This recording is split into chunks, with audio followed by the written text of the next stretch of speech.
కళ్యాణ్ గారు ప్రత్యేక హోదా ఇష్యూలో పాజిటివ్గా ఉన్న బీజేపీని చాలా తీవ్రంగా విమర్శిస్తూ వచ్చారు కదా, మీరు ప్రత్యేక హోదా కోసం పోరాడుతున్నారు, మీ ఇద్దరు కలిసే అవకాశం ఏమైనా ఉంటుంది? నాకైతే పవన్ కళ్యాణ్తో ఇప్పుడు పరిచయం లేదన్నా. బహుశా నాకైతే ఎంత పరిచయం లేదు. బట్ ఆయన యాక్టివిటీ గురించి మీరు ఎట్లా ఫీల్ అవుతున్నారు? బేసిక్లీ యాజ్ ఆఫ్ నో ఆయన చంద్రబాబు నాయుడుని విమర్శించడంలో, చంద్రబాబు నాయుడు గారికి ఎప్పుడు అవసరం ఉంటే అప్పుడే పవన్ కళ్యాణ్ అనే వ్యక్తి, పవన్ కళ్యాణ్ వచ్చి తను ఏం చేసినా చంద్రబాబు నాయుడుకు అంతో ఇంతో మేలు చేసే దిశగానే ఇంతవరకు తన ప్రస్థానం జరిగింది. So we are hoping Pawan Kalyan అనే వ్యక్తి ఫస్ట్ చంద్రబాబు నాయుడు అనే వ్యక్తి షెల్లో నుంచి బయటికి రావాలి. ఆ షెల్లో నుంచి బయటకు వచ్చి చంద్రబాబు నాయుడు గారు మోసం చేసే ఆయన, అన్యాయం చేసే ఆయన అని ఆయన రియలైజ్ అయితే, ఆయన కూడా గమనించగలిగితే ఆ రోజు డిఫరెంట్ బాల్ గేమ్. చంద్రబాబు గారు, పవన్ కళ్యాణ్, చంద్రబాబు గారు ఇంకా వాళ్ళు బీజేపీని వదిలేస్తే వాళ్ళిద్దరు కలిసి పోటీ చేస్తారని వాళ్ళ పత్రికలో పోటీ చేసేయడానికి ఆలోచన చేస్తున్నారు. ఎవరేం చేసినా కానీ, ఎవరు ఎట్లా పోటీ చేసినా ప్రజలు దీవించాలా, దేవుడు ఆశీర్వదించాలా. మనమైతే మనం చేయాల్సింది నిజాయితీగా, చిత్తశుద్ధిగా మనం చేసుకుంటూ పోతాం. దేవుడు ఉన్నాడు. ఇక కొన్ని వ్యక్తిగత ప్రశ్నలు కూడా అడుగుతాను. మీ పాదయాత్ర నేపథ్యంలో ఎట్లా ఇంట్లో మీ అమ్మగారు కానీ, మన మేడం భారతి గారు కానీ, లేక మీ పిల్లలు ఎట్లా రియాక్ట్ అవుతున్నారు? పిల్లల్ని పాప లండన్లో చదువుతుంది కదా, ఎట్లా వాళ్ళు ఎట్లా రియాక్ట్ అవుతున్నారు? వాళ్ళు ఏమైనా టెన్షన్కి గురవుతున్నారా? మీ పైకి వస్తాయి కొన్ని ఏదో చిన్న చిన్న ప్రాబ్లమ్స్ వస్తుంటాయి కదా. పాదయాత్ర అనేది ఏంటంటే నాన్న చేసినాడు, పాప చేసినాడు. ప్లస్ రాజకీయాల్లో కూడా ఇప్పుడు నిజంగా ప్రజలకు అతి సమీపంగా దగ్గర నుంచి చూసే ప్రస్థానం ఇది. వారితో మమేకం కావడం, వారి సమస్యలు నిజంగానే మనం కూడా వాళ్ళలో ఒకరు కావడం, ఇంతకుముందు ఓదార్పు చేసిన దానికన్నా ఇది మోర్ ఇంటెన్స్. సో ఇటువంటి యాక్టివిటీస్లో ఫ్యామిలీ సపోర్ట్ అనేది వెరీ ఇంపార్టెంట్. దేవుని దయ వల్ల ఫ్యామిలీ ఈజ్ సపోర్టివ్. వాళ్ళు టెన్షన్ ఫీల్ అవుతుంది? ఏం లేదన్న. మీరు లండన్ వెళ్ళొచ్చారు, పాప ఆ స్థాయికి వెళ్ళటం ఎంత మీరు ఎట్లా మీరు చాలా డిసిప్లైన్డ్గా పెంచారనే ఒక ఫీలింగ్ ఉంది. ఆ స్థాయికి ఎట్లా పాప చేరుకోగలిగింది? దేవుని దయ. మీరు ఎక్కువ దేవుడిని నమ్ముతారా? ఖచ్చితంగా ఐ స్ట్రాంగ్లీ బిలీవ్. ఏదైనా కానీ జరగాలి అని అంటే దేవుని చిత్తం లేనిది ఏది జరగదని గట్టిగా నమ్ముతాను నేను. పాప కూడా మనం అండర్ ప్రెషరు అంటే నన్ను 16 నెలలు జైల్లో పెట్టడము, రాజకీయంగా నేను ఇంట్లో తక్కువ అందుబాటులో ఉండడము, ఓదార్పు చేస్తూ నెలలు ఇల్లు పెట్టిపోవడము, ఉన్న కొద్ది టైంలో మాత్రం పిల్లలతో చాలా దగ్గరగా ఉంటాం. In spite of all that వాళ్ళు అంత డిసిప్లిన్డ్గా, అంత బాగా చదివి, అంత ప్రెస్టీజియస్ స్కూల్లో, లండన్ స్కూల్ ఆఫ్ ఎకనామిక్స్ అంత ప్రెస్టీజియస్ స్కూల్లో సీట్ రావడం అన్నది నిజంగా అప్రిషియబుల్ నోటే. దానికి వాళ్ళ అమ్మను కూడా బాగా అప్రిషియేట్ చేయాలి. బాగా డ్రైవ్ కూడా బాగా చేస్తుంది. మీ అమ్మగారు కానీ, మీ సోదరి గారు కానీ మళ్ళీ వచ్చే రాజకీయాల్లో యాక్టివ్గా ఉంటున్నారా? ఎట్లా ఎలక్షన్లో పోటీ చేయటాలు ఇట్లాంటివి ఏమైనా ఉంటాయి? అమ్మ కానీ, పాప కానీ, షర్మి కానీ ఇద్దరు కూడా నా కోసం ఏమైనా చేస్తారు. వాళ్ళు బేసికలీ వాళ్ళేం రాజకీయాల్లో ఉండాలని ఏ పొద్దు పాపం అనుకోలే, ఎప్పుడూ లేరు, ఎప్పుడు అనుకోలే కూడా. ఆ రోజు నన్ను అన్యాయంగా జైల్లో తీసుకొని పెట్టి పార్టీయే లేకుండా చేయాలని 3 నెలల్లో ఖచ్చితంగా చట్టం ప్రకారం కూడా రావాల్సిన బెయిల్ను అదే పనిగా బెయిల్ రాకుండా 16 నెలల పాటు మనిషే లేకుండా పోతే పార్టీయే లేకుండా పోతుందనే దుర్బుద్ధితో వీళ్ళు చేసిన కుట్రల్లో నుంచి వాళ్ళిద్దరూ బయటకు వచ్చారు. నాకు అది కూడా బయటకు వచ్చేది కూడా నాకు తోడుగా నిలబడేదానికి.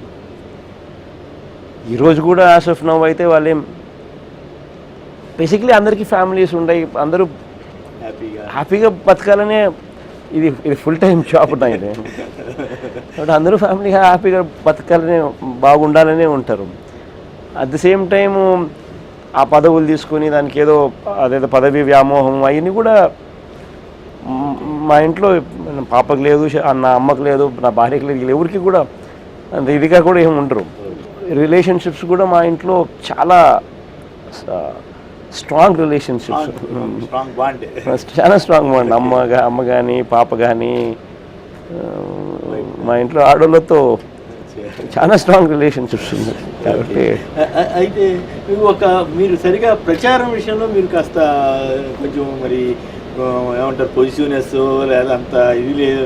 మీరు ఉదాహరణకి ఇందాక ఎవరో చెప్తా ఉన్నారు, అక్కడ పులివెందులు ఉచితంగా స్కూల్ నడుపుతారు, ఇంకే ఎవరెవరు అడిగినా ఉత్తరం వేస్తే కూడా చాలామంది సాయం చేస్తుంటారు, కానీ ఎక్కడ అసలు ప్రచారం చేసుకోరండి ఏంటోనండి అంటున్నారు. ఎంతవరకు అది ఎందువల్ల? మనం ఏదైనా చేయగలిగింది ఏదైనా ఉంటే అది చేయడం మన ధర్మం.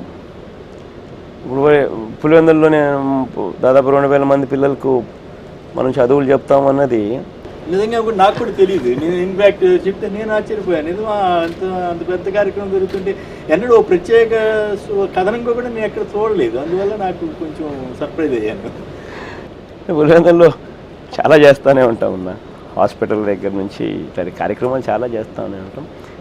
లబ్ధి పొందే వాళ్ళకైతే తెలుస్తుంది కదా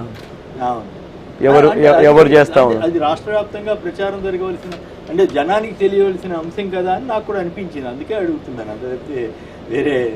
పులివెందుల్లో నాకు నచ్చిన ప్రాజెక్ట్ ఒకటి స్కూల్ ఫర్ డిసేబుల్డ్ పీపుల్, అది కూడా ఉంది. అది కూడా ఓకే. డిసేబుల్డ్ పీపుల్కి మాత్రమే స్కూల్. ఈ 2,000 మంది పిల్లలకు మామూలు ఎడ్యుకేషన్ ఇంగ్లీష్ మీడియంలో చెప్పించడం అనేది సెకండరీ విషయం. అది జరుగుతూ ఉంది. కానీ స్కూల్ ఫర్ డిసేబుల్ అనేది నిజంగా నా మనసుకు నచ్చిన ఇది. అంటే ఇవన్నీ బేసిక్లీ ఏంటంటే కుడి చేతితో చేసేటప్పుడు ఎడం చేతితో ఎందుకు పబ్లిసిటీ ఎందుకు చెప్పుకోవడం అనుకుంటాం. బేసిక్లీ దాదాపు 9 ఏళ్ళు అయిపోతా ఉంది. ఎట్లా ఈ పోరాటాన్ని ఎట్లా ఫీల్ అవుతున్నారు? మీకు ఎప్పుడన్నా ఏమిటి ఈ పోరాటం, ఎందుకు ఈ పోరాటం అని అలసట ఏమన్నా అనిపిస్తుంది? నాన్న చనిపోయి దాదాపు 8 ఏళ్ళు అవుతుంది కాబట్టి దాదాపు 8 years నుంచి నాయన చనిపోయినప్పటి నుంచి ఇంకా పోరాటమే కదా. దాదాపు 11 నుంచి అయితే మరి ఎక్కువ విగరస్గా ఉంది కదా మరి. కానీ చాలామంది భయపడతారు. మీరు ఎట్లా భయం లేకుండా ఎట్లా ఎదురొడుతున్నారు? దాదాపుగా 1,30,00,000 మంది ప్రజలు మనం నమ్ముకొని ఓటేసినారు. మన మీద నమ్మకంతో మనకు తోడుగా ఉండరు. గెలుపుకు ఓటమికి మధ్య 1% తేడా, 5 లక్షల ఓట్లు తేడా. మనం నమ్ముకొని 175 చోట్ల పోటీలు జరిగాయి. 67 మంది ఎమ్మెల్యేలు మనం గెలిచినాం, 9 మంది ఎంపీలు గెలిచినాం. మిగిలిన చోట ఓడిపోయిన వాళ్ళు కూడా మన వాళ్ళే. ఇంతమంది మన మీద నమ్మకం పెట్టుకొని, ఇన్ని కోట్ల మంది మన మీద నమ్మకం పెట్టుకొని ఉన్నప్పుడు మనం చేసే ఏ చర్య అయినా కూడా వాళ్ళల్లో ఏమాత్రమైనా కూడా వాళ్ళ కోసమైనా మనం ఉండాలా. అది కాక దేవుడు అవకాశం ఇస్తే ఒక హిస్టరీ క్రియేట్ చేయాలని తపన ఉంది నాలో. 30 ఏళ్ళ పాటు ఎంత గొప్ప పరిపాలన చేయాలంటే నా జీవితం ఉన్నంతకాలం, నేను చనిపోయిన తర్వాత కూడా ప్రతి ఇంట్లో నా ఫోటో, నాయన ఫోటో నా ఫోటోతో పాటు నా ఫోటో కూడా ఉండాలంట. That's one opportunity. 5 కోట్ల మంది జనాలు దేవుడు ఒకరికి ఇస్తారు. That is the drive. Okay. కానీ మొన్న కూడా చంద్రబాబు నాయుడు గారు ఒక మాట అన్నారు, మందే గెలుపు, ఈ దాంట్లో ఏం డోకా లేదు, అయినా కూడా మీరు ఎవరు అలా అప్రమత్తంగా ఉండకుండా ఉండొద్దు అన్నారు. ఇప్పుడు మీరేమంటారు? అసలు నిజంగానే మీరు అధికారంలోకి వస్తారన్న ధీమా మీకు కనపడిందా ఈ పాదయాత్ర ద్వారా? కానీ ఏమనిపించింది? చంద్రబాబు నాయుడు చెప్పేదన్నీ అబద్ధాలు, చంద్రబాబు నాయుడు చెప్పే మాటలు అబద్ధాలు అని చెప్పి ఆయనకు కూడా తెలుసు కాబట్టి ఆ 20 మంది ఎమ్మెల్యేలను ఎన్నికలకు తీసుకొని పోవడంలో కొనుక్కోవాల్సిన అవసరం లేదు. ఎమ్మెల్యేను కొనుక్కొని ఎమ్మెల్యేను డిస్క్వాలిఫై కాకుండా ఎమ్మెల్యేని ఎందుకు ప్రొటెక్ట్ చేయాలి? నిజంగా ఆయనకు అంత నమ్మకం ఉంటే ఇది సెమీఫైనల్ కింద పెట్టండి 20 చోట్ల. ఆ నమ్మకం ఆయనకు లేదనేది ఆయన మాటలు అబద్ధాలని, ఆ నమ్మకం ఆయనకు లేదనేది. 20 ఎమ్మెల్యేలు నంద్యాల మోడల్లో చేయడం ఏముంది? 20 చోట్ల చేయాలంటే 4,000 కోట్లు కావాలి. ఓకే. ప్లస్ 20 చోట్ల చేయాలని అంటే తన మెషినరీ కానీ తన ఇది కానీ అంత ఉండదు. ప్లస్ ప్రజలు కూడా భయపడరు. 21 చోట అంటే భయపడేయచ్చు, 20 చోట భయపడేయడం కష్టం. అసలు జరిగితే చంద్రబాబు నాయుడు ఇప్పుడు జరిగితే నా నెత్తిన పాలు పోసినట్టు. కొత్త ట్రెండ్ మళ్ళీ స్టార్ట్ అవుతుంది. ట్రెండ్ విజిబిలిటీ వస్తుంది. మీరు విజయానికి ఎంత దగ్గరగా ఉన్నారు? మీ ఆత్మవిశ్వాసం ఏ స్థాయిలో ఉంది? నిజంగా ప్రజలు పాదయాత్రలో ఇంత అపారమైన కాన్ఫిడెన్స్ మన మీద ఉన్నారు కాబట్టి, పెట్టారు కాబట్టి ఈ లెవెల్లో అర్జీలు ఇవ్వడము, ఈ లెవెల్లో వాళ్ళ బాధలు చెప్పుకోవడము, ఈ లెవెల్లో ఇన్ని జరుగుతూ ఉన్నాయి. That it self is an indication that Chandrababu Naidu గారి గవర్నమెంట్ లేదు వెళ్ళిపోతూ ఉందని చెప్పడానికి అదే నిదర్శనం. లేకపోతే ఇంతమంది రావడము, ఇంతమంది అర్జీలు ఇవ్వడము, ఇంత చెప్పుకోవడము సమస్యలు అవి ఇప్పుడే పరిష్కారం కావని తెలిసి. చంద్రబాబు గారు వ్యూహంకర్త అని చాలా రకరకాల యుక్తులు పన్నుతాడని అంటారు కదా, మరి మీరేమో ఫెయిర్ రాజకీయాలు చేయాలంటారు, అది సాధ్యమేనా? ఆయన యుక్తుల ముందు మీరు మీ ఫెయిర్ రాజకీయం నిలబడుతుందా? బేసిక్లీ రాజకీయాలు అనేది ఏదైనా కూడా ధర్మం అధర్మం మధ్య యుద్ధం జరిగినప్పుడు, న్యాయం అన్యాయం మధ్య యుద్ధం జరిగినప్పుడు అధర్మము అన్యాయము టెంపరీగా గెలిచినట్టుగానే కనిపిస్తుంది. బట్ ఫైనల్గా ఏమో ధర్మం న్యాయమే గెలుస్తాయి. ఓకే, మీరు అదేమంటే తత్వంలో గెలిపి ఈ వయసులోనే తత్వం ఎట్లా అలవాటు పడింది మీకు? గతంలో సోనియా గాంధీ గారితో ఎక్కడ తేడా వచ్చింది సార్? ఆమె కూడా ఓదార్పుగా మనకు పర్మిషన్ ఇచ్చిందంటే అసలు దూరం వచ్చేదే కాదు. అసలు ఆవిడకు ఎందుకో ఆవిడకు చెప్పే నెగిటివిటీ చెప్పేవాళ్ళు బహుశా ఎక్కువైనారో, లేకపోతే ఆమె అట్లా మైండ్ సెట్ అట్లా మారిందో, మొత్తానికి ఏమో ఓదార్పు యాత్రకు ఉన్న సెంటిమెంట్ను, ఎమోషనల్ కనెక్ట్, నాకున్న ఎమోషనల్ కనెక్ట్ని అర్థం చేసుకోలేకపోయింది. మీరు ఆ మీటింగ్లో మీరు అమ్మగారు లేదా సోదరి మీరు కేవీపీ గారు వీళ్ళంతా కూర్చున్నప్పుడు ఆవిడ ఏం జరిగింది? కేవీపీ గారు లేరు, నేను, అమ్మ, పాప ముగ్గురం ఇంకా ఫైనల్గా ఆవిడకు రిక్వెస్ట్ చేసి కన్విన్స్ చేసి ఖచ్చితంగా ఇంకా ఒప్పించేదానికి ముగ్గురం పోయినాం. ఆమె ఎంతసేపు ఉన్నా లేదు అందరినీ ఒకేసారి పిలిచండి, అందరికీ సాయం, పెద్ద నాయకులు అయిపోతున్నారు అనే ఒక ప్రత్యేక ఫీలింగ్ ఏమన్నా అంటే ఆవిడ ఎవరికన్నా ఆవిడకి ఏమన్నా ఎక్కించుంటారు ఎవరన్నా?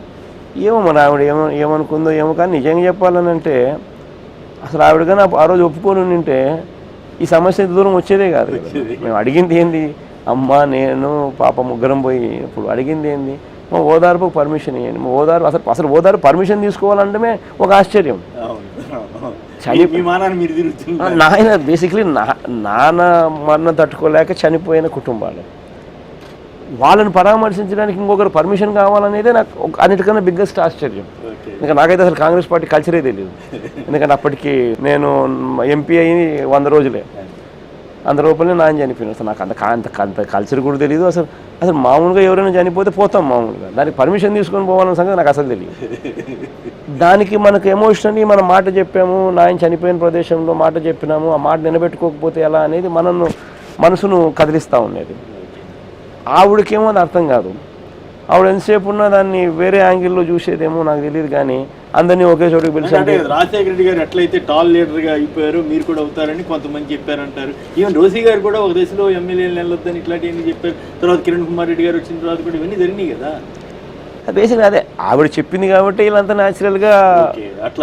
న్యాచురల్గా వీళ్ళంతా ఫాలో అప్ చేసి ఉంటారు. కానీ కేవీపీ గారు మీకు చెప్పారట కదా, వద్దు మనం వెళ్తే ఇబ్బంది అవుద్ది, ఇబ్బందులు వస్తాయని చెప్పారంటారు.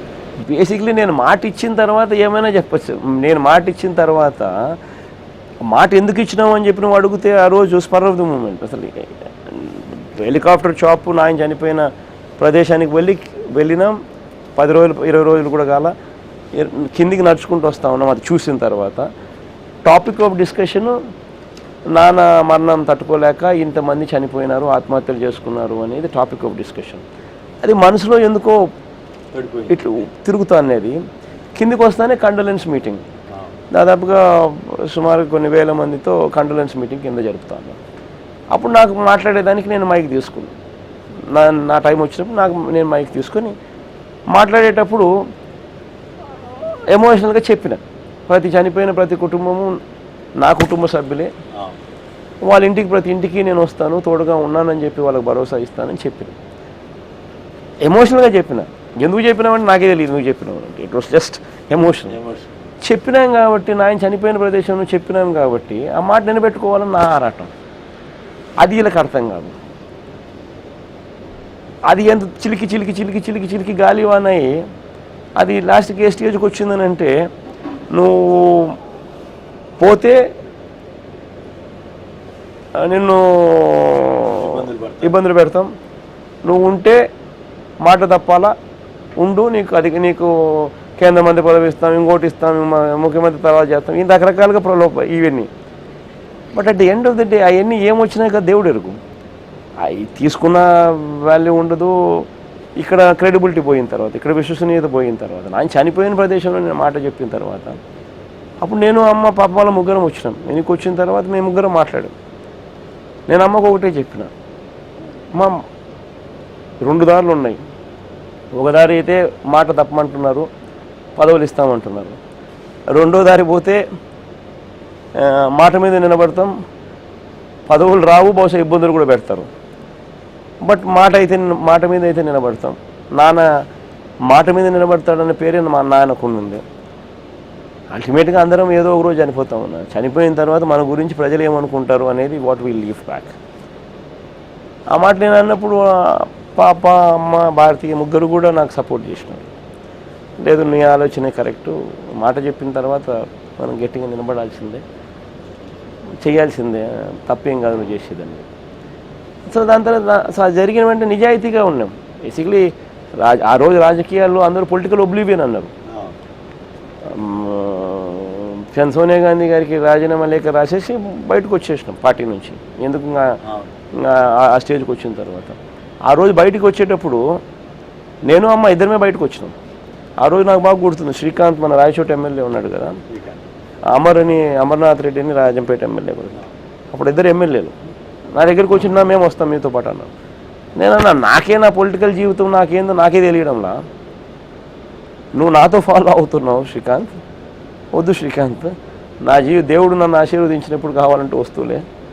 లేదు శ్రీకాంత్ వద్దు, నాదంటే నేను ఒక మాట చెప్పిన మాటకు అయితే అయింది, లేకపోతే తినేదానికైతే ఏం లేని పరిస్థితులు ఏం లేము కదా, రాజకీయాలు చేస్తే న్యాయంగా చేస్తాం, ధర్మంగా చేస్తామని చెప్పి వచ్చేసినాం.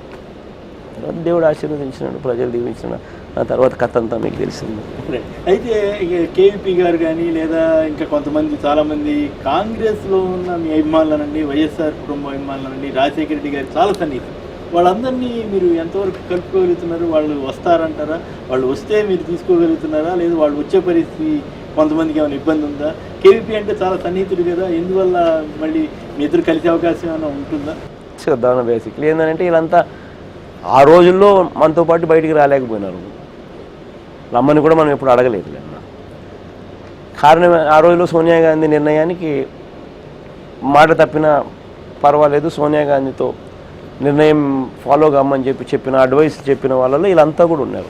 అంటే మన మంచి వాళ్ళు అనుకునేది ఏంటంటే వాళ్ళు అనుకునేది ఏంటంటే అది మంచిని, మాటలు గిట్ల అనేది ఏముంది కానీ సోనియా గాంధీ చెప్తా అన్నప్పుడు నువ్వు ఎందుకు విభేదించాలి ఆమెతో అనేది.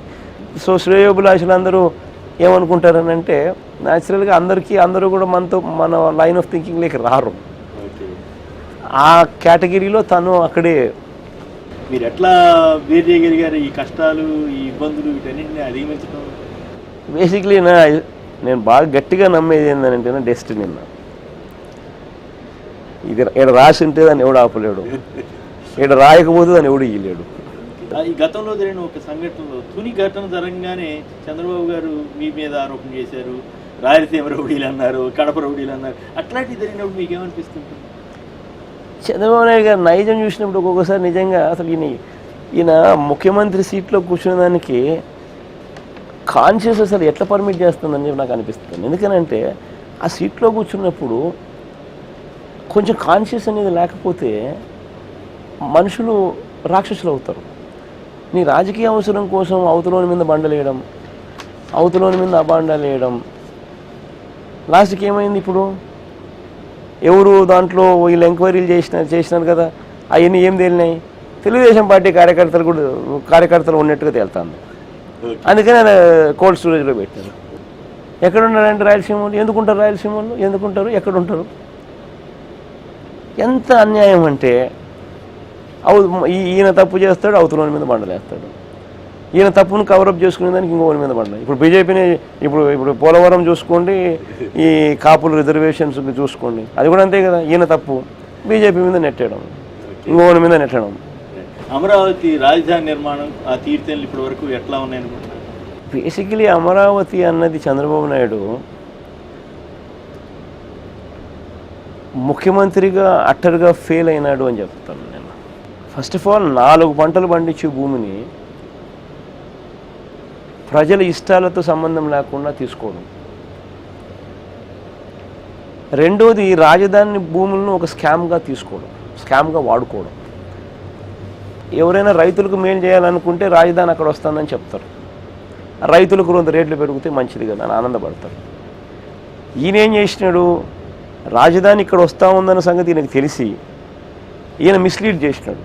ఇక్కడ తన బినామీలతో తక్కువ రేటుకు భూములు కొనిపించినాడు. కొనిపించుకున్న తర్వాత తను ఏం చేసినాడు, తర్వాత తీరిక కొనిన తర్వాత ఇక్కడే రాజధాని అని చెప్పి డిక్లేర్ చేసినాడు. అప్పటికి రైతులు అమ్మిన వాళ్ళు పాపం నష్టపోయినారు. అంతటితో ఆగిపోలా. ఎవరైతే ఈయన బినామీలు భూములు కొన్నారో వాళ్ళ భూములను అక్విజిషన్లోకి తీసుకోవాలి. వాళ్ళ భూములు లేవు, వాళ్ళ భూములు పక్కన పెట్టినాడు. మిగతా రైతుల భూములను మిగతా వాళ్ళకి తీసుకున్నాడు అక్విజిషన్లోకి, ల్యాండ్ పూలింగ్కి. అసైన్డ్ భూములను కూడా దారుణం. మామూలుగా పేదోనికి ఏర్చిన భూములు ఎవరైనా తీసుకోవాలంటే అనుసారం ఆలోచన చేయాలి. పేదవాడు పాపము అని చెప్పి అన్యాయంగా పేదవాడి భూములను లాక్కునే కార్యక్రమం కూడా చేసినారు. ఇప్పుడు మళ్ళీ ఏం చేసినారు, తీసుకున్న తర్వాత ఏం చేసినారు, అక్వైర్ చేసిన తర్వాత ఏం చేసినారు, 4 ఏళ్ళు అయిపోయింది. ఇంతవరకు పర్మనెంట్ అనే పేరుతో ఒక ఇటుక బల్ల. రాజధానిలో అసెంబ్లీ ఎలా ఉంటుందో ఎవడికి తెలియదు, సెక్రటేరియట్ ఎలా ఉంటుందో ఎవడికి తెలియదు, ఎక్కడ వస్తాయో ఎవడికి తెలియదు. తీసుకున్న వీళ్ళ భూములన్నీ ఈయన ఇష్టం వచ్చినట్టుగా ఈయనకు నచ్చిన వాళ్లకు నచ్చిన రేటుకు నామినేషన్ పద్ధతిలో భూములు పంపిణీ చేస్తాను. ఈయన ఇష్టం, ఈయన కిక్ బ్యాక్స్ తీసుకొని. ఇది ఏమన్నా రాజధాని స్కామా? ఇటువంటి దారుణంగా నువ్వు రాజధాని స్కామ్ నువ్వు చేస్తే ఏ రకంగా రాజధాని వస్తుంది? రాజధాని రావాలంటే చిత్తశుద్ధితో పని చేయాలి. కానీ ఇది ప్రతిదీ స్కామ్ కింద మార్చి నాకెంతో రావాలా, నాకేది రావాలా అని ఆలోచన చేస్తే రాజధాని కట్టాలనుకుంటే ఎట్లా రాజధాని వస్తుంది? ఆయన ఇప్పుడు అనేక దేశాలు తిరిగారు, 13 దేశాలు 56 రోజులు వెళ్ళొచ్చారు. మళ్ళీ ఇప్పుడు యాత్రకి వెళ్ళారు, విదేశీ యాత్రకి. మీరు ఎట్లా దాన్ని చూస్తారు? ఏం మేలు జరుగుతుందన్న, ఏం పెట్టుబడులు వస్తూ ఉన్నాయి, ఏం మేలు జరుగుతుంది? ఈయన హాలిడే తీసుకునే దానికోసం అని చెప్పి విదేశాలకు ప్రైవేట్ జెట్స్లో పోతాడు. అంతకన్నా ఏం జరుగుతూ ఉంది? హాలిడే అని చెప్పి చూపించకూడదు కాబట్టి ఎల్లయ్యను పుల్లయ్యను సూట్లు బూట్లు వేస్తారు, కురిపిస్తారు, కూర్చోబెట్టి మాట్లాడించి ఏదో మాట్లాడినట్టుగా ఫోటోలు పంపిస్తున్నారు. అంతకన్నా ఏం జరుగుతుంది? ఏం పెట్టుబడులు వచ్చాయి చెప్పండి? రైట్. ఇక ఈ వాతావరణంలో మొత్తం సెంటిమెంటు, ఒక ప్రజల్లో చంద్రబాబు గారికి వ్యతిరేక సెంటిమెంటు పెరుగుతోంది. ఎట్లా పెరుగుతోందని మీరు, ఏ స్థాయిలో పెరుగుతోంది? ఎంత శాతం ప్రజల్లో ఆయన 80% మంది సంతృప్తి అంటున్నారు, మీరు ఎంత శాతం జనంలో వ్యతిరేకత ఉందని మీరు అంచనా వేస్తున్నారు? ఇప్పుడు మీరు జనంలో పాదయాత్ర కూడా చేస్తున్నారు కాబట్టి. ఆంధ్ర రాష్ట్రం ఎప్పుడు కూడా వన్ సైడ్ తీర్పిస్తుంది. 1999 చూస్తే నానా ప్రతిపక్షం, చంద్రబాబు నాయుడు అధికార పక్షం. ఇప్పుడు గమనిస్తే ఈస్ట్ గోదావరిలో కాంగ్రెస్ పార్టీకి వచ్చింది 1 సీటు, జక్కంపూడి రామ్మోహన్ రావు గారు గెలిచినారు. వెస్ట్ గోదావరిలో కాంగ్రెస్ పార్టీకి వచ్చింది 1 సీటు, జిఎస్ రావు గారు గెలిచినారు. అదే రాజశేఖర రెడ్డి గారు, అదే నాన్నగారు, అదే చంద్రబాబు నాయుడు 2004 వచ్చేసరికి అదే ఈస్ట్ గోదావరిలో 21కి 19 కాంగ్రెస్, చంద్రబాబు నాయుడుకి 2.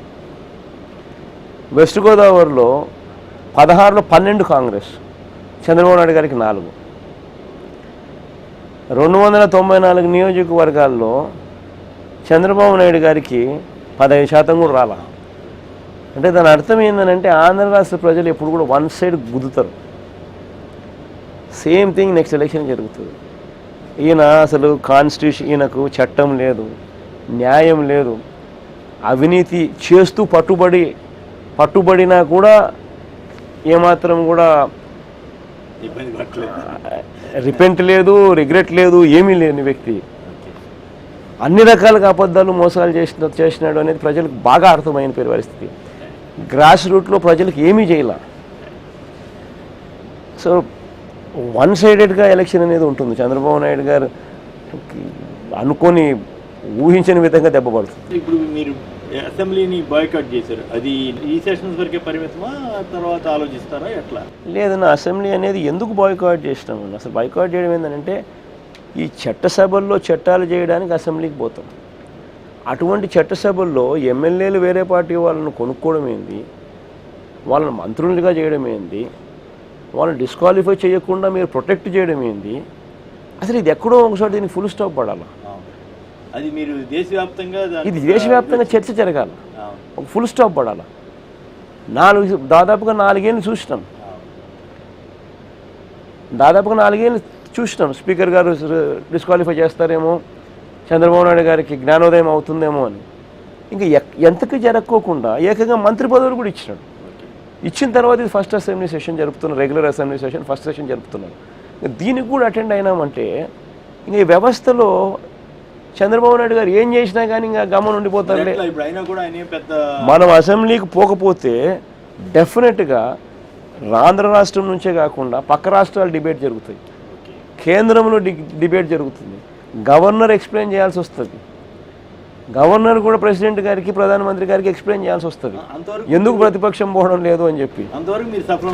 నెక్స్ట్ స్టెప్ ఏం చేస్తారంటే నెక్స్ట్ స్టెప్ ఏముందన్నా, నెక్స్ట్ సెషన్ ఏముంది అంటారా? ఇంకా అసెంబ్లీ డైరెక్ట్గా ఇంకా జనరల్ ఎలక్షన్స్ ఏముందన్నా. ఇంకా నెక్స్ట్ అసెంబ్లీ నెక్స్ట్ ఇంకా ఒక బడ్జెట్ సెషన్, అది 1 year before the election. 1 year కాదు, 8 months 5 months 6 months 3 months before the election. దాంట్లో ఏం చెప్పినా కానీ ప్రజలను మోసం చేయడం కోసమే చెప్తాడు. ఏదో 4 స్కీములు ఏదైనా చెప్పినా కూడా ఆ స్కీములు ఏం చెప్పినా కూడా ప్రజల్ని ఎట్టకు మోసం చేయడం కోసమే చెప్తాడు. అది ప్రజలకి ఎట్టా తెలిసిందే. సో ప్రజల్లోనే ఉండి ఈయన మోసం ఎక్స్ప్లెయిన్ చేయడం బెటర్. పాదయాత్ర సందర్భంగా ప్రజలకి మీరు ఇచ్చే సందేశం? తోడుగా నిలవండి, మీ బిడ్డను ఆశీర్వదించండి. I wish you all the best, sir. Thank you very much.